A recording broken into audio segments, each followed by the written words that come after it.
That race featured legends of the sport like Juan Manuel Fangio and Prince Bira. If you've been around here a while, you'll know who that is. Their first win came at the Indy 500. Yes, that's right. In the 1950 season, the Indianapolis 500 was on the Formula 1 calendar. Believe it or not, he was sacked by McLaren for poor performances, despite finishing third in his final ever race. The last time we saw a Formula 1 driver from America was all the way back in 2015, when Marussia let Alexander Rossi enter for 5 races at the end of the season. It's fair to say he didn't impress, but the truth of it was, he added to the trend of American drivers struggling to make a mark in F1. Hey guys, how's it going? My name is Joe Tyrrell, and welcome back to GP Blog. Not only were the states struggling on the track, the sport wasn't exactly booming off it, with Indy Car and NASCAR all more popular. Fast forward 8 years, and the landscape looks somewhat different. The 2023 season is set to have 3 American races on the calendar. The sport has arguably become more popular than any other series in the US, and for the first time since 2015, there will be a US driver on the grid in the form of Logan Sargeant at Williams. With F1 booming in America, we've decided to take a look back at the history of American drivers in the pinnacle of motorsport, and we're going to start by going all the way back to the 1950 Monaco Grand Prix and Harry Schell. That race featured legends of the sport like Juan Manuel Fangio and Prince Bira.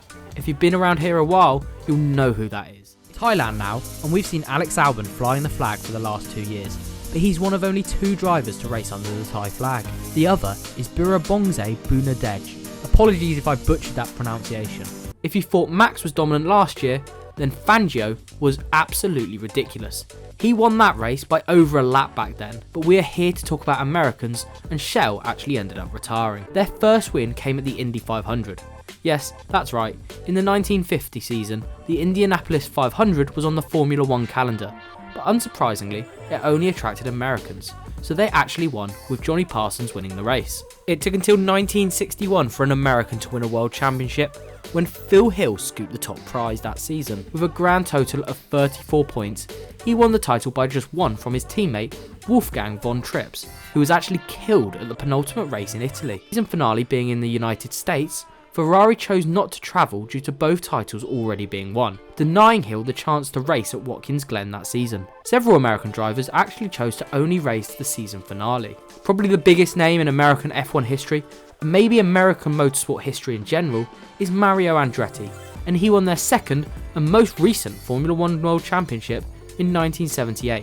In 131 entries, he scored 19 podiums, 12 of which were victories, which is a very impressive ratio. The year he won the title, there were actually 2 races in America, as the Grand Prix of the West was held at Long Beach, California. The key to Andretti's success that year was his qualifying pace, and he took pole on 8 occasions, and 5 of his 6 wins that year were actually from the front of the grid. Andretti retired in 1981, and fittingly, his last race was the 1981 Caesars Palace Grand Prix. Mario's victory at the Dutch Grand Prix remains the last by an American in Formula 1. The Andretti name is the biggest in American motorsport history, and Mario's son Michael has continued to fly the flag. Michael raced in F1 in 1993 for McLaren, racing a grand total of 13 times. Believe it or not, he was sacked by McLaren for poor performances, despite finishing third in his final ever race. Andretti are looking to write a new chapter in their heritage as they attempt to enter their own team into Formula 1, highlighting how much the sport has grown in the US. Since then, American drivers have been almost non-existent.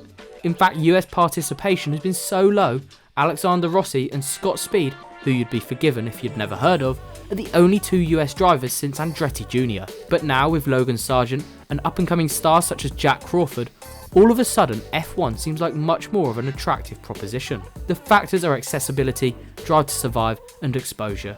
But we've done an entire video on that, so I suggest if you're interested, you go and check that out. However, that is all we've got time for today. Don't forget to like this video and subscribe if you're new around here, but from me, I'll catch you next time.